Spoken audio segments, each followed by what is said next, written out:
Hello, sports fan. This is Stephen Hill from Sports Choice Plus. I'm bringing you a very special breakdown. Nobody circles the wagons like the Buffalo Bills. Before we get right into this, I want to make sure that you're subscribed to the YouTube channel so you can get all the updates and all the breakdowns. Without further ado, let's get right into it.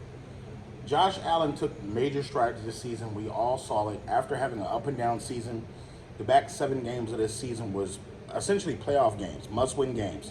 They essentially did everything they needed to do to get to the playoffs. We saw the heartbreaking loss that they did have. And let's just be honest with you. You see the Super Bowl champ? Super Bowl champ just did that, and they did that to them too. So you got to keep in mind, Josh Allen and company have to improve. There's no word yet on Stephon Diggs. I know that the management has said that they want to keep Stephon Diggs, even though he had a down season this year. I don't believe what management says half the time because, you know, it could be a smokescreen. It could be trying to keep his value high and talk highly of him so they could trade him.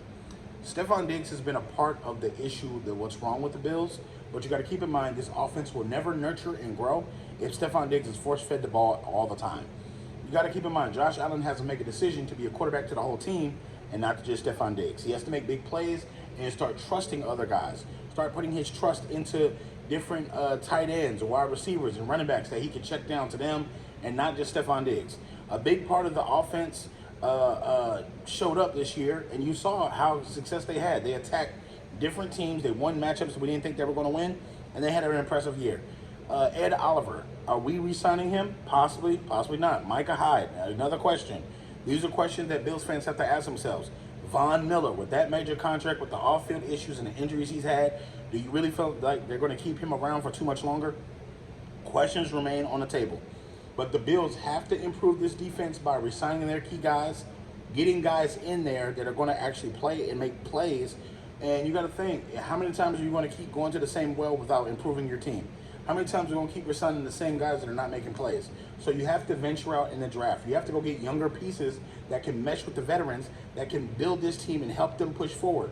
Your championship window is like this. It can go like this very quickly. You have one of the top 10 quarterbacks in the NFL, and you got to think, it's only a matter of time before this window starts to close. We'll trade Stephon Diggs while you have him. I feel like you can get a lot for Stephon Diggs right now. I feel like you can get more players than draft picks. I feel like that's what you're going to need, and I feel like it's going to be a success for them. This offseason, we've seen the best of what Stephon Diggs can give you. I'm not really impressed about, you know, the overall thing. Yes, he can make plays. Yes, he can do this, but so many other guys can do this that costs a lot less. You can build your room with different receiver types. You don't just have to have a Stephon Diggs. There's other receivers that are coming out in this free agent class and also in the NFL draft that have the same type value. So I'm expecting the Bills to make moves and get out the old-fashioned way of doing things and just keeping the same guys. I feel like they can really make this or break this. So these are my comments. Are you Bills fans? Get in the comment section below. Are you NFL fans? Same thing. Definitely check out Sports Choice Plus. We'll see you on the very next video.